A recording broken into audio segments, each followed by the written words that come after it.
In 2003, I was having a massive breakdown.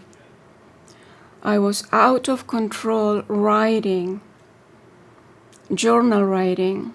I was being flooded by flashbacks and intrusive memories from many different times in my life.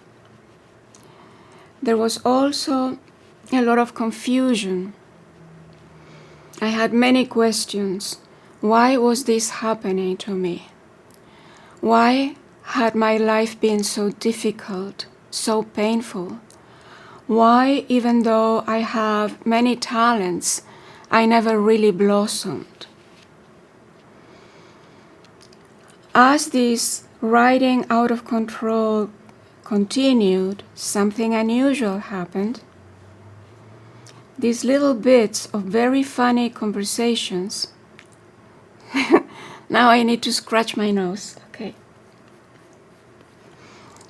These funny bits of conversations were coming into the writing, breaking me away for a few moments from this very tortured place, this crisis. As these conversations continued, pulling me away from here, they evolved, and a magical world of writing opened up here, counteracting this emotional breakdown. As this was happening, I was being lifted up from here time and time again, and this lasted years, okay? 14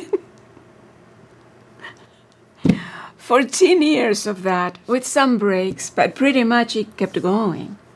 So what was happening is that I was being lifted up, and when I was here, I would feel comfort. The agony of flashbacks, moving to comfort. I felt safe there.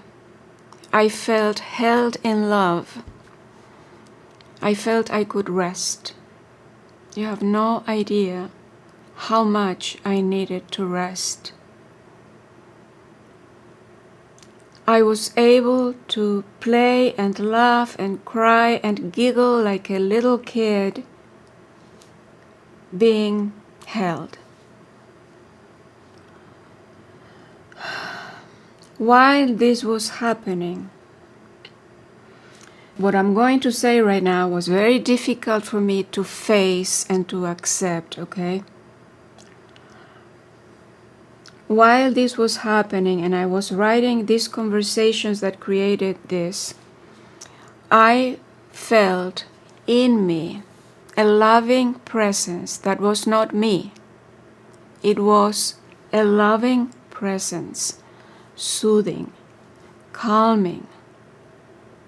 This presence had no gender, no sound that could indicate gender, no shape that could say it looks like a person or like an animal or like anything. Nothing. It was just a very, very gentle energy field. And when I saw that this whole situation was bringing me out of here, I decided to call this presence in me God. A very controversial word. Every person gives those three letters a different meaning. Some hate God, some love God, some say God doesn't exist. Everybody has their own meaning to that word.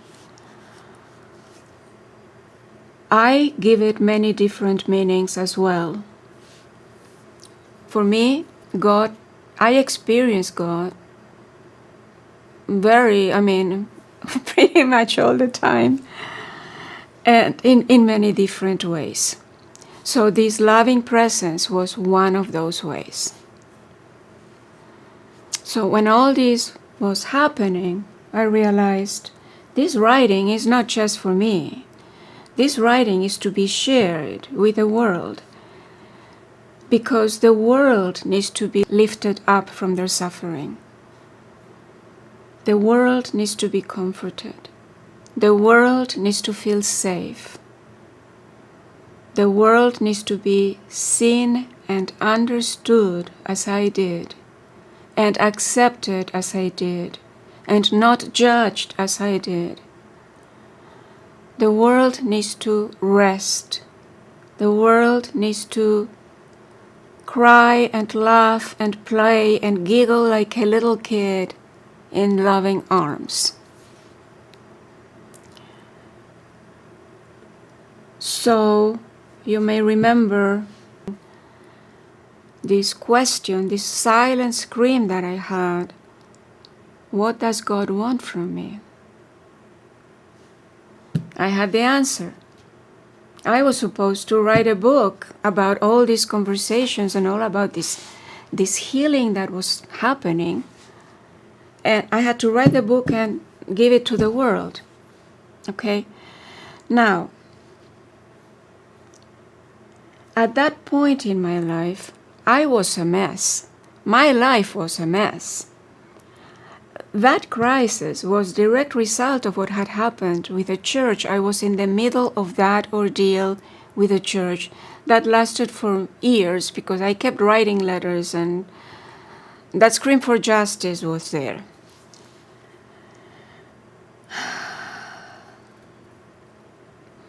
So I had given up that job. Freelancing as a church musician doesn't pay a lot.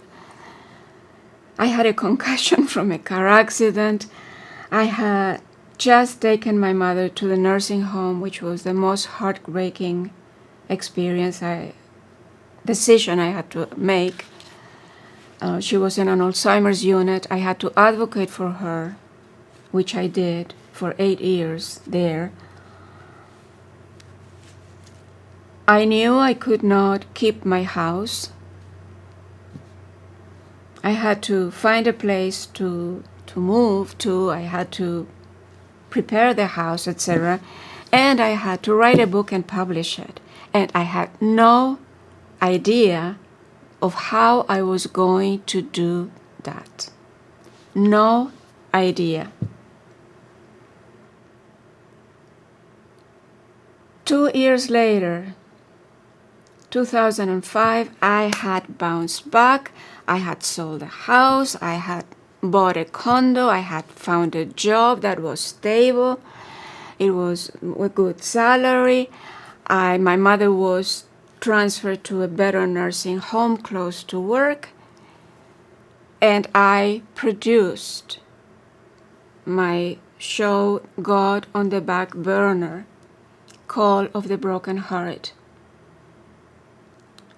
It was the first time that I would show what I had in me to an audience. My conversations with God were there. Intertwined with music. This happened at St. John the Evangelist Church in Beverly.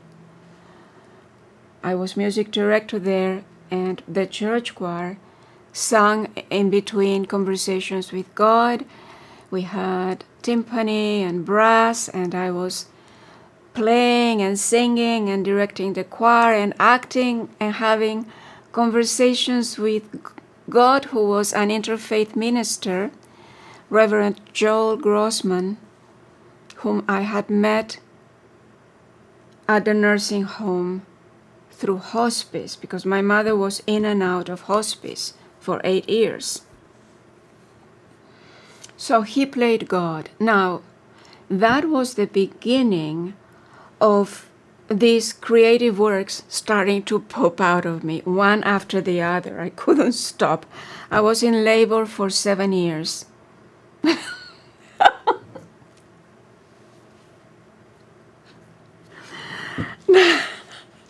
So God on the Back Burner was the first baby.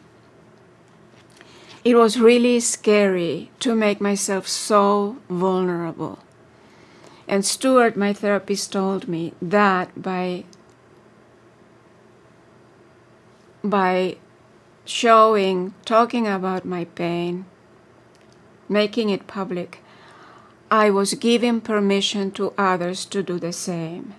And the truth is that revealing the secret of who I am, telling the story, is a huge piece of healing. And telling my story, or for anyone, as scary as it can start in little bits. You can talk to a friend, you can talk to a therapist, you can talk to God, you can, or angels, or whoever, or animals, your pet, your stuffed animals. You can write a little bit and then throw it away, burn it, shred it so nobody knows. But telling the story, speaking up your truth the way I'm doing right now in front of a camera, it doesn't need to be to this extreme. It starts in little steps, and then you go in the direction that works for you.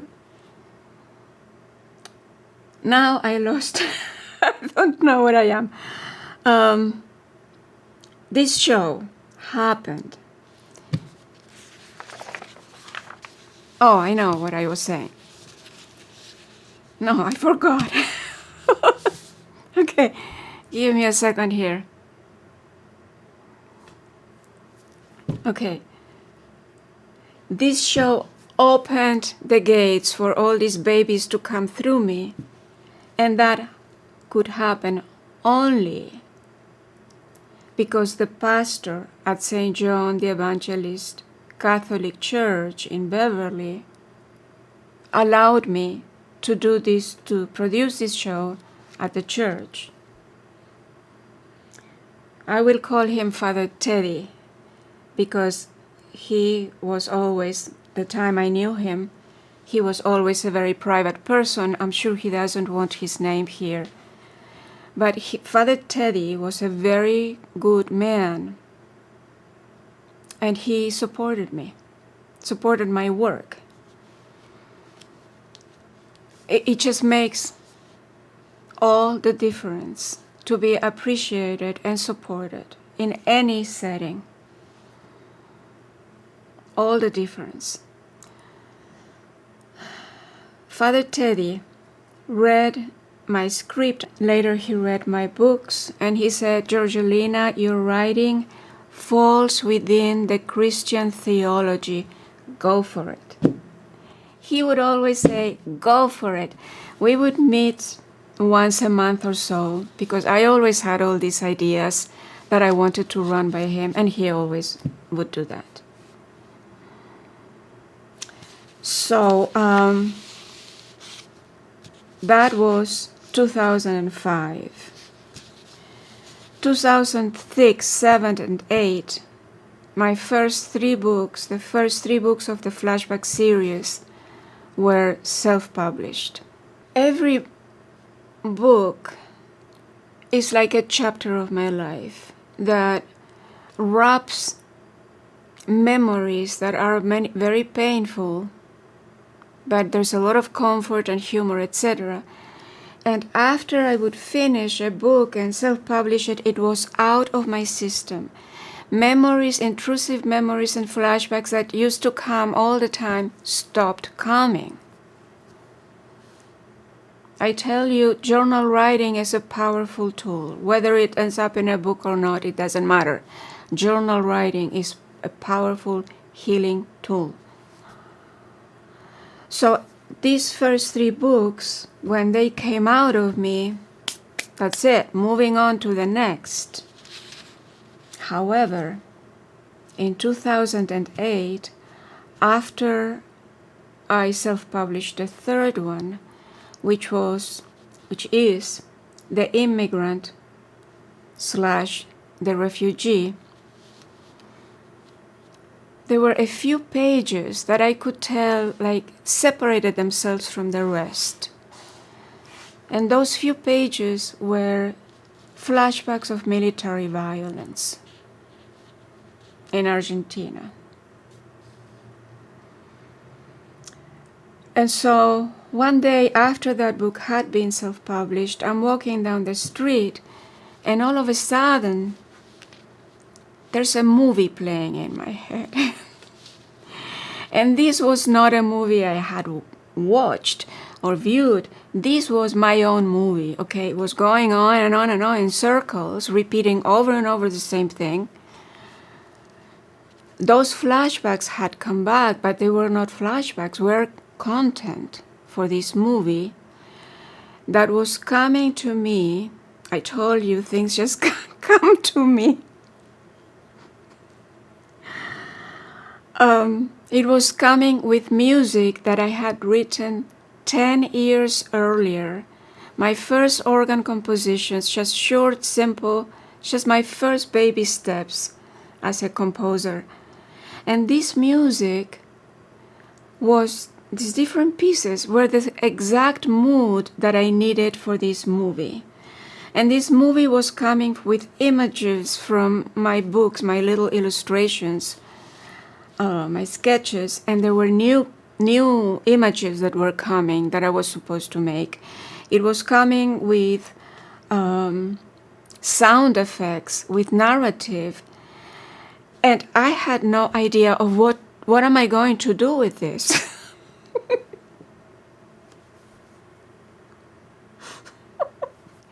How am I going to get this out of my head? It was not easy. It was not easy. Eventually, I landed here in Bevcam, and they helped me. They helped me, and I am just so very grateful for their help. So here, the film Over the Mass Grave, God Among Us was produced. This film is short, maybe 35, 40 minutes now. The first version was shorter. The film Over the Mass Grave, God Among Us, like most of my creative works, carries symbolism. Part of that symbolism points at the importance of balancing the yin and yang. The yin and yang are the feminine and masculine energies that every single human being carries within them. The yin is nurturing, compassionate, gentle. The yang is forceful, assertive, aggressive. Those two energies need to balance one another. They are not supposed to be against each other. They are supposed to be dancing, helping one another. When there's not enough of one or the other, an imbalance takes place in society. Right now, not enough yin is there in the world. Not enough nurturing, gentleness, compassion. When there's not enough of that, the yang energy results in atrocities and cruelty, etc. So one way of contributing to a better society is becoming aware of that imbalance in oneself and choose to bring it together, to align those two energies.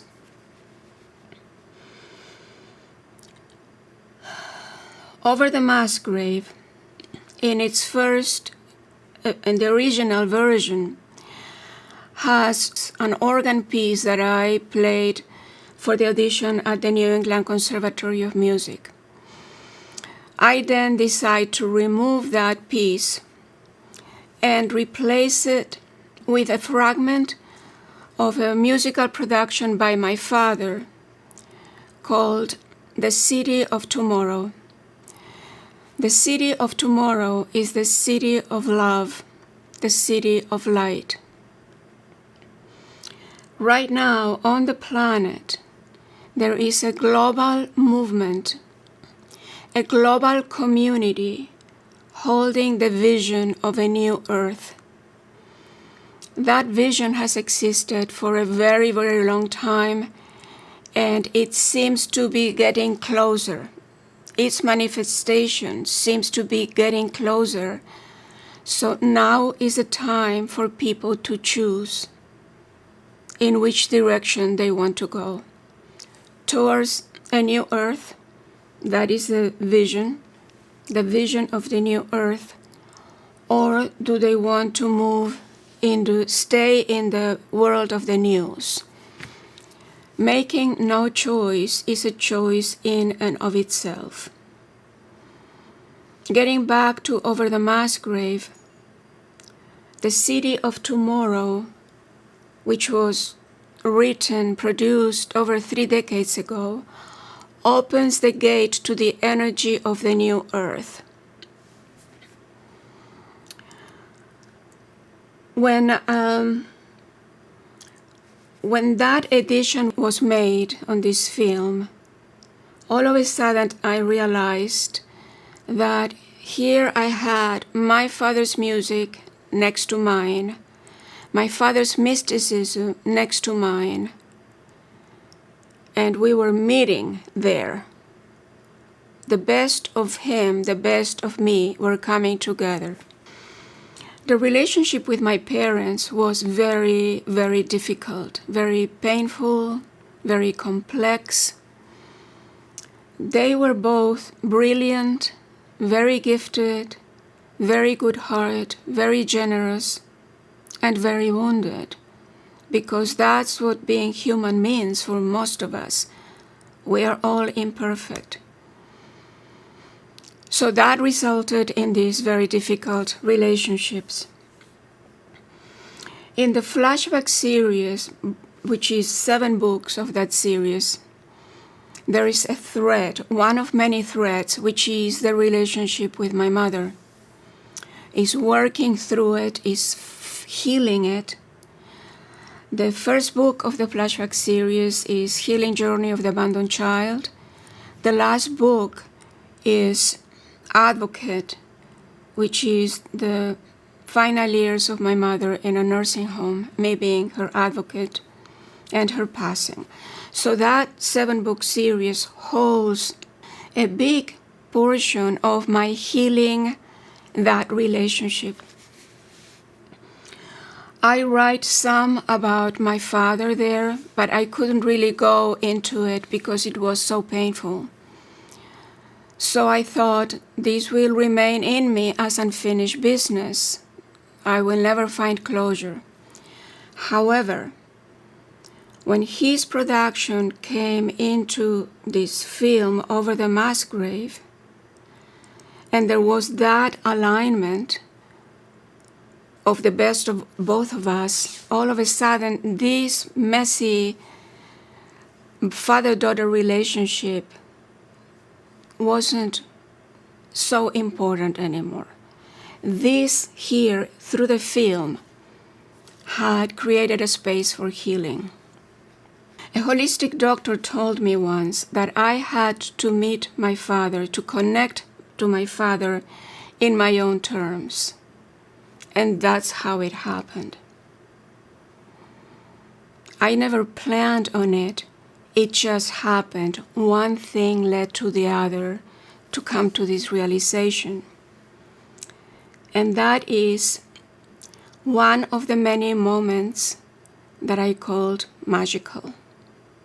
For me, life is magical, full of synchronicities. I don't call them coincidences. For me, there's nothing is a coincidence. There are synchronicities that have led my life from one step to another, ending up in healing. Alice Warren from Gloucester wrote about Over the Mass Grave. She says, "Over the mass grave, God among us, touched my heart deeply. I wept and instantly felt especially grateful to be an American who lives in America. It reminded me of our precious freedoms here. freedoms that so much of the world, unfortunately, does not share. What a statement it makes for the dire necessity for people to be able to immigrate. Over the Mass Grave addresses so many fundamental human rights and needs. The topics are both timely and universal. Wars, dictatorships, post-traumatic stress disorder, immigration conflicts, spirituality, etc. God bless Jay-Z and God bless all of her efforts. Jay-Z was my nickname for a few years.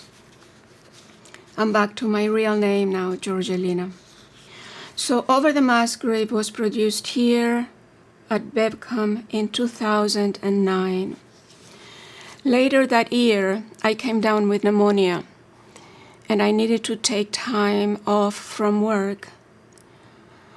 So I began working on my next film, which I was unable to finish for some very good reasons. I won't go there right now. But I did get started. This second film was going to be based on Flashback Part 1, Healing Journey of the Abandoned Child. The title of that film was going to be The Silent Scream. The Silent Scream of the Abandoned Child. That silent scream is, don't leave me. Don't leave me. The second title of that film was going to be I Will Never Abandon You. And that was God speaking to the wounded, abandoned child directly. God responding to that wound, saying, you will never be abandoned. Now, years earlier, Stuart, my therapist, had said to me, I will never abandon you, Georgelina. Even if you fall flat without a penny, I will always be here for you. Those words from Stuart came back to me for this film. I knew that I had to write a song called I Will Never Abandon You. But songwriting wasn't my thing. It wasn't, song lyrics, no. I have no idea how to do that. But I had to write this song, and I worked so hard, and finally I did it. A very simple song, but I did it. Now, Father Teddy would call me every so often to check on me because I was sick at home. And when he called, I said, Father Teddy, I wrote a song, and I sang it to him. And he said, Georgelina, churches would love to sing your songs. We could have a Georgelina's hymnal. And that's all I needed. From those few words of encouragement, this collection happened. These were 12 songs, 4 settings of the Lord's Prayer, and a lot of liturgical music, alleluias, amens, all types of music for the Mass. So we had these booklets on the pews, all different colors. And the title of this is Georgelina's Songs, Inspirational Music for a New Earth. Here we go again, connecting with a new earth. May this collection serve as a tool of empowerment for all, that we may become carriers of the torch of love on earth. I will read this again. May this collection serve as a tool of empowerment for all, that we may become carriers of the torch of love on earth. So, the church community, the choir, the priests, sang this music And to me it was heaven, because there was one more time, there it was, the message that I want to deliver. These songs open up the broken heart. There's the grieving, the healing, the finding comfort, the connecting to a higher dimension, and arriving to the awareness that one can choose to become a seed for the new earth. One of those songs is called Spirit Home.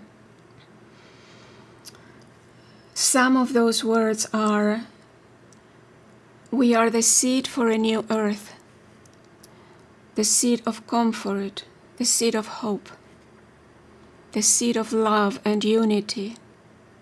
We will be your vessel. We are Spirit Home. So it truly just comes to coming back to one's essence, to one's spirit, bringing it out and manifesting a new world with the best of us, giving the best of us.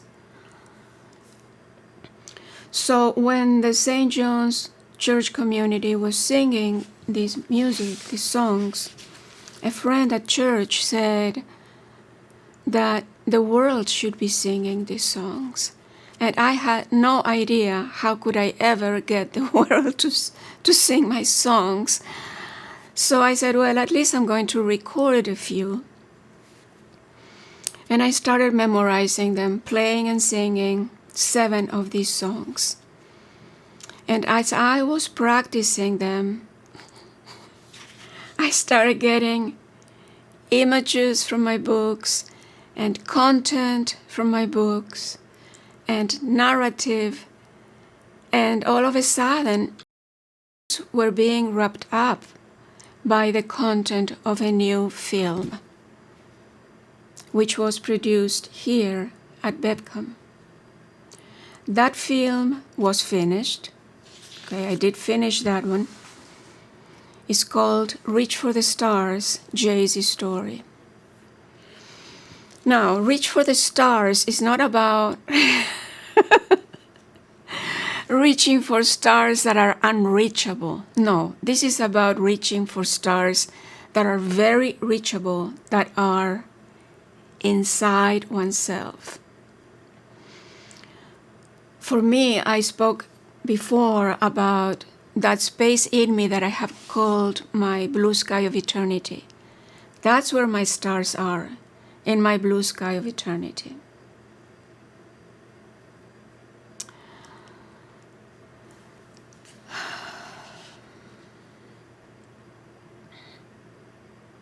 And now I don't remember what I am, but I will remember. Okay, so Jaycee's Story was produced in 2010. Let's go back to 2009 when I had pneumonia. My mother was in the Alzheimer's unit at a nursing home.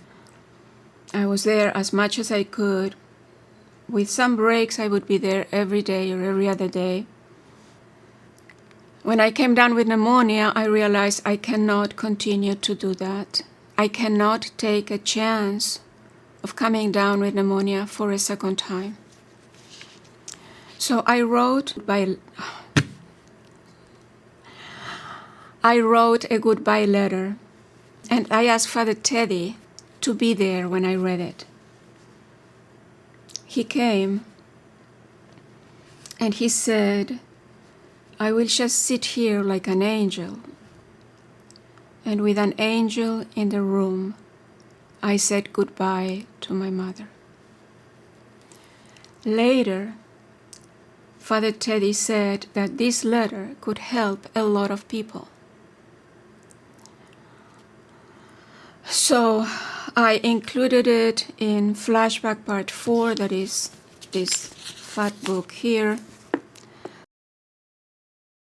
and later on this booklet called Guilt of the Caregiver.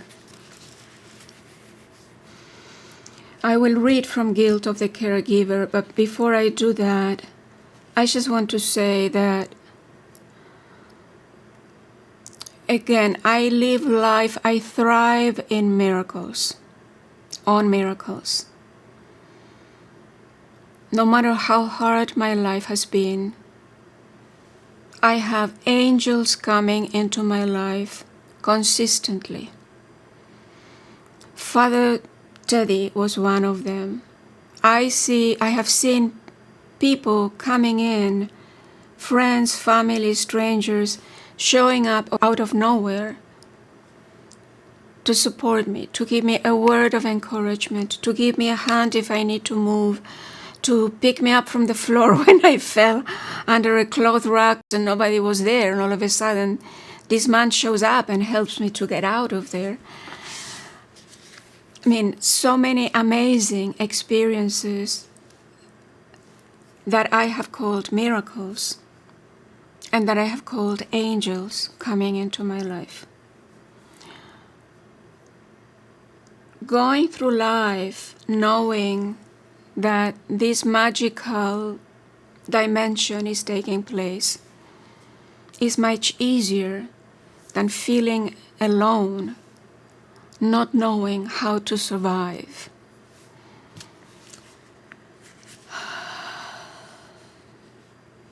There is a lot of help up there and in here.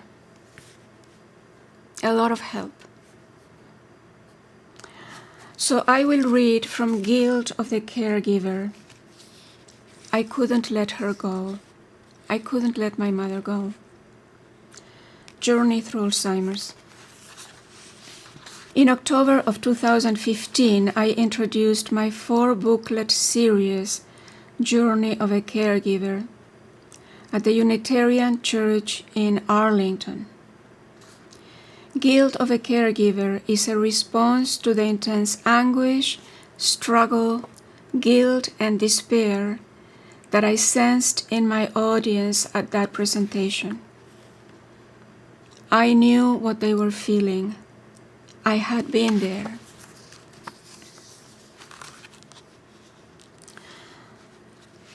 So this booklet pretty much is describing how I was able to disentangle from that guilt. So this is part of that process. As I struggled through the nursing home years to find closure, to let go of my mother, it became clear that there was still a lot of unfinished business in our relationship. A relationship that had carried a great love and loyalty and beauty and conflict and hurt and confusion. I had done a lot of inner work to come to terms with this. Still, there were 2 more pieces that required resolution before I could let her go. 2007, at the nursing home, the 2 most wonderful words my mother ever said to me. Lost in her dementia, a stream of words without meaning pouring out of her mouth. 2 words stand out from the rest. Perdóname, Jorgita. Forgive me, Jorgita. Throughout her life, she had never been able to say, I'm sorry. She had never been able to acknowledge her mistakes. It was only in her late 80s, from the faraway world of her dementia, that for the very first time ever, my mother had asked for my forgiveness. It was only then that I learned that she knew she had hurt me. Her words also reaffirmed my conviction. In spite of Alzheimer's, she was still there, and she too was looking for closure. The power of 2 words, forgive me. The weight that was lifted from my heart, a weight I had carried for a lifetime. The relief, the release that I felt, no words can describe. My mother had asked for forgiveness, and I was not ready to grant it. I was still choked up from our lifelong toxic, abusive, dysfunctional relationship. That was our truth. Great love and great dysfunction. It was now crystal clear. To let go of her, I had to forgive her. Nothing else would do. In 2009, I came down with pneumonia, and for many months I was unable to visit her at the nursing home. When I became stronger, wearing a mask, for I was a high risk, I went to say goodbye. I had written a letter to her, a very carefully written letter. I had to speak my truth to my mother, something I have never been able to do in our lifetime, for she had never been able to listen. Now, at the end of her life, and from the space of her soul beyond the disease, I knew she would. My mother was finally going to listen to what I had to say. I had to speak my truth with compassion and self-love. For I knew if I wrote to her words of blame or self-condemnation, those words would come back to haunt me. And sitting at her bedside, I read, "Nenete," I said, "I know that you can hear me and understand me. I have something to say to you. I have loved you as I have never loved anyone, and you chose to sacrifice me. I have carried your weight through a lifetime. I cannot carry you any longer. I took care of you the best I could. I cannot take care of you anymore. I have nothing left to give you. The sacrifice is over. I am walking out of the prison you built for me. I need to take care of myself now. I have nothing left to give you other than my forgiveness. You have my forgiveness, and I know Christy forgives you too, my sister, and so does God. You have been forgiven. You have a clean slate now. Wherever you are, wherever you are going, you are being held in love. I have come to say goodbye. I wish you peace.